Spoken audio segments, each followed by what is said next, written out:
কিন্তু ঈশ্বরের একটা শ্রেষ্ঠ নাম, এই শ্রেষ্ঠ নামটি এটা আবার আমরা মন্দিরের উপরেও দেখি, মন্ত্রের শুরুতেও বলি, এবং গীতার 8 অধ্যায়ের 13 নম্বর শ্লোকে আছে, 7 অধ্যায়ের 8 নম্বর শ্লোকে আছে, 10 অধ্যায়ের 25 নম্বর শ্লোকে আছে, 17 অধ্যায়ের 23, 24, 25 নম্বর শ্লোকে আছে, উপনিষদে আছে, বেদে আছে, রামায়ণে আছে, গীতাতে আছে। সব জায়গায় এমন কোন মুনি ঋষি নাই যে মুনি ঋষি ওমকার জপ করে নাই, তাই না?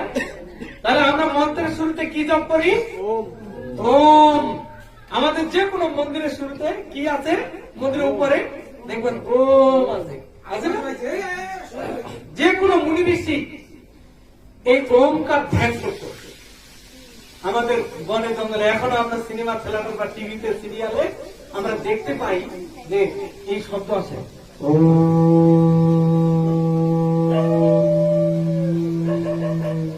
কি পাই না? বুঝতে পার না? তাহলে আমাদের ঈশ্বরের একটা শ্রেষ্ঠ নাম, আমাদের জপযোগ্য নাম, এই জপযোগ্য নাম হচ্ছে ওমকার। আপনারা আলোচনায় প্রশ্ন করবেন কেন জপযোগ্য নাম ওমকার? অনেক নাম থাকতে ওমকার কেন? আমি আপনাদের প্রশ্নটা দিয়ে দিলাম, প্রশ্ন করতে।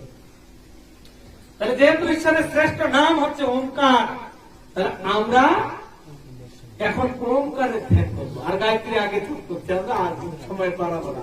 তাহলে ওমকারের ধ্যান করবো। তাহলে কিভাবে ধ্যান করবো?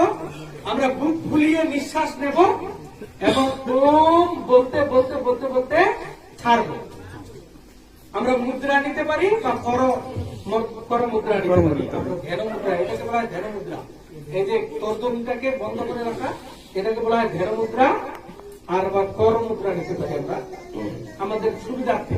আপনি যেটা পছন্দ করবেন সেটা দেখবেন, ঠিক আছে? আর চোখ বন্ধ করলে চোখের দৃষ্টি পরিচালনা করবেন না।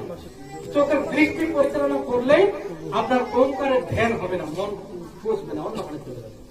চোখ বন্ধ করে আমরা বুক ফুলিয়ে নিঃশ্বাস নিই, কেমন? সবাই আমরা বুক ফুলিয়ে নিঃশ্বাস নেব। Oh